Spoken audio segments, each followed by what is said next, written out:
Bonjour et bienvenue sur la chaîne Les Fous de Normandie.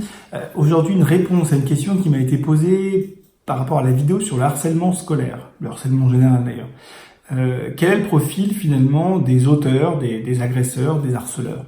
Et c'est une question qui est intéressante parce qu'elle résume le problème en psychiatrie, qui est de vouloir trouver un lien univoque et direct et unique entre un comportement et un trouble. Il n'y a pas ce type de réponse possible. C'est faux. Techniquement, c'est faux. C'est-à-dire que ce comportement qui est, par exemple, de harceler, même au long cours, hein, pas forcément sur une seule fois, mais même au long cours, hein, chez les leaders, par exemple, de harceleurs, eh bien, c'est un comportement qui peut être secondaire à plein de profils différents. Plein de profils différents. Et donc, finalement, on en revient à cette histoire de symptômes en psychiatrie. Les symptômes, ou par exemple un comportement, c'est finalement quelque chose qui n'est pas du tout pathognomonique, pas du tout spécifique à un trouble en particulier, ou à un fonctionnement très spécifique. C'est quelque chose qui peut être la conséquence de plein de causes différentes. Donc ça, c'est vraiment important à comprendre. Alors après, évidemment, il y a des choses plus ou moins fréquentes. D'accord ? Il y a derrière ce comportement-là, il y a des causes qui les causent de manière plus fréquente que d'autres causes, évidemment.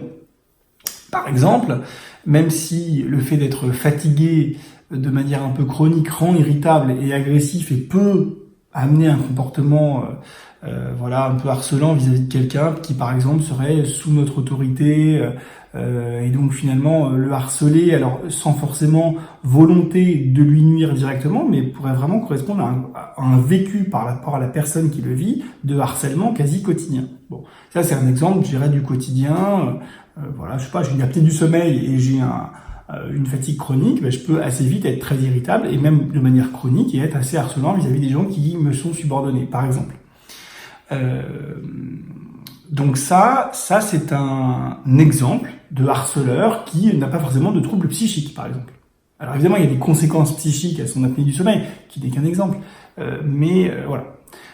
Autre possibilité, vous avez quelqu'un qui a un déficit en théorie de l'esprit, en empathie, et qui finalement ne vit pas de la même manière que les autres les émotions, et qui surtout ne vit pas de la même manière que les autres les émotions des autres. C'est-à-dire qu'il ne les ressent pas en lui comme les autres les ressentent en eux. Et du coup, il va pouvoir avoir un comportement avec un individu qui va être harcelant vis-à-vis de lui, parce qu'il ne va peut-être même pas se rendre compte, ou en tout cas ne pas se préoccuper des conséquences de son comportement sur l'autre. Voilà. Ce déficit, par exemple en empathie, en théorie de l'esprit, il se retrouve dans plein de troubles différents. Il se retrouve dans le trouble du spectre autistique, bien que quand même la plupart du temps ce soit plutôt les gens qui souffrent de troubles du spectre autistique, malheureusement, qui sont victimes de harcèlement, mais intellectuellement ça peut exister. Ça se retrouve dans la schizophrénie, ça se retrouve dans ce qu'on pourrait appeler la psychopathie, les psychopathes, les sociopathes, et ça c'est peut-être le syndrome, le regroupement de symptômes le plus fréquemment pourvoyeur de harcèlement moral, scolaire ou autre d'ailleurs, lié à un déficit en théorie de l'esprit, en empathie. Si on parle du syndrome le plus fréquemment associé au harcèlement moral via le déficit en théorie de l'esprit, en empathie, par exemple, le psychopathe, le sociopathe est un bon exemple de ça. Vous pouvez aussi avoir le narcissique qui, en général aussi, en fait, une sorte de psychopathe un peu de haut niveau et qui s'aime beaucoup, qui va en fait pas du tout, s'intéresser aux autres, qui n'est centré que sur lui-même, et qui va écraser les autres sans vraiment d'ailleurs se faire plaisir. Ça lui fait pas plaisir au narcissique d'écraser les autres. D'ailleurs, je vous renvoie à la vidéo sur le concept de pervers narcissique, qui est un concept un peu dingue. On peut être pervers, on peut être narcissique, mais on peut pas être les deux à la fois. Ça n'a pas de sens. Ça n'a pas de sens. L'un exclut l'autre. Voilà. On peut être plein de choses en même temps en psychiatrie, mais alors ça tourne mal, c'est pas compatible. Voilà. On parle juste après du pervers. Donc le narcissique, effectivement, il peut écraser l'autre sans préoccuper, sans y prendre plaisir, sans s'en réjouir, mais de manière chronique, parce que ça sert ses intérêts. C'est dans son intérêt, donc il va le faire. Bon. Vous avez le pervers, qui lui, là on sort du déficit en théorie de l'esprit en empathie. Le pervers, il en a plein de théorie de l'esprit et d'empathie. Il est capable de ressentir ce que ressent l'autre, hein, contrairement justement au psychopathe ou au narcissique. Donc c'est en ça que le concept de pervers narcissique est fou, mais vraiment fou. C'est absurde, ça n'a pas de sens, d'accord. Le pervers, il jouit, il prend plaisir à faire souffrir l'autre. C'est une forme aussi fréquente c'est une cause fréquente parmi les harceleurs d'être un pervers. Un pervers, donc c'est quelqu'un qui jouit de faire souffrir l'autre, donc qui est capable de ressentir ce que ressent l'autre, et même vraiment de manière très aiguë, sauf que au lieu d'avoir une empathie, c'est-à-dire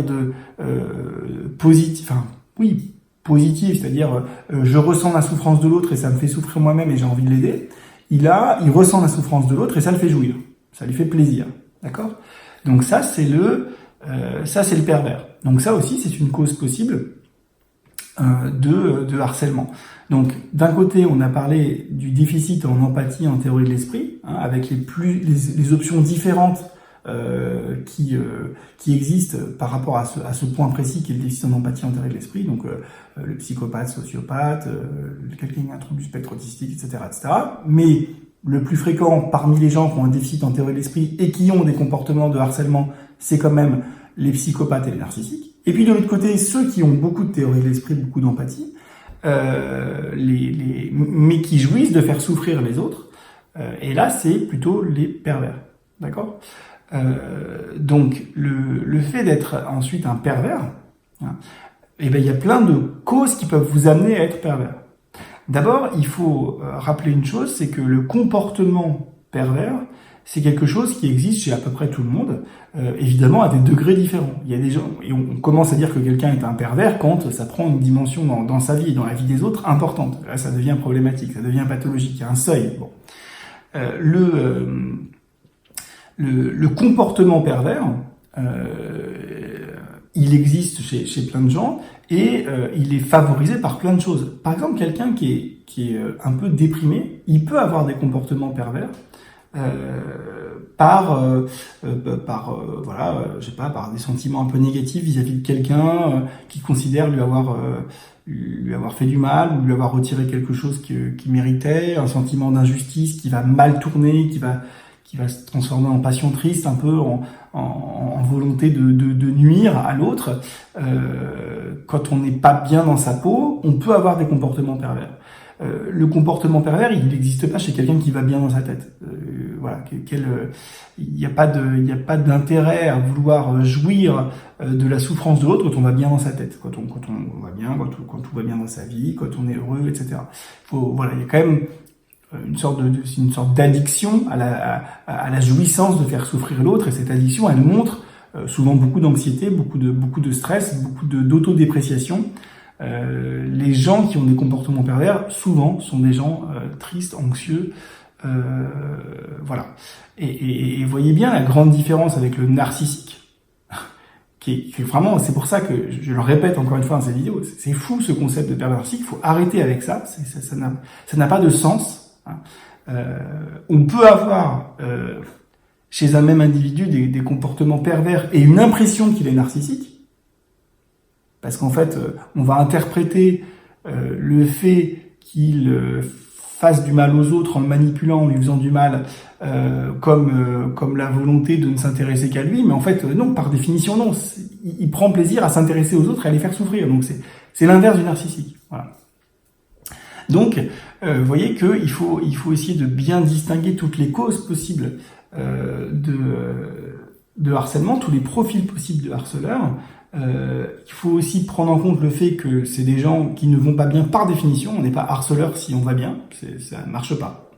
Je vous dis pas qu'il faut mettre sur le même plan la victime et le machin, je m'en fous, c'est des trucs d'intellectuels, ça m'intéresse pas. Moi, je suis là pour, quand je vois des gens, pour les aider. Donc, les trucs de morale, je m'en occupe pas. Je vous laisse, voilà, avoir votre morale et machin. Moi, j'y connais rien. Allez, il y a peut-être des chaînes YouTube de morale. Moi, je suis incapable de comprendre tous ces concepts complexes. Donc, ce que je peux vous dire, c'est que quand on est harceleur, c'est qu'on va mal. Quand on est aussi victime, on va mal. On va aussi souvent mal même avant d'être une victime de harcèlement. Je vous l'ai dit dans l'autre vidéo. Donc, résumons cette vidéo. Le comportement de harceler, c'est un comportement qui peut avoir plein d'origines différentes.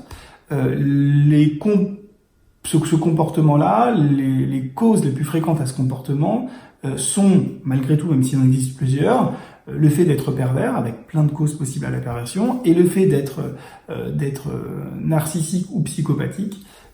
Et là aussi, c'est très compliqué, il faudra développer, mais voilà, si je devais répondre simplement à cette question de notre collègue qui a commenté la vidéo, je dirais ça comme ça. Voilà, j'espère que ça vous a intéressé, et puis moi je vous dis à très bientôt dans une prochaine vidéo. Bye.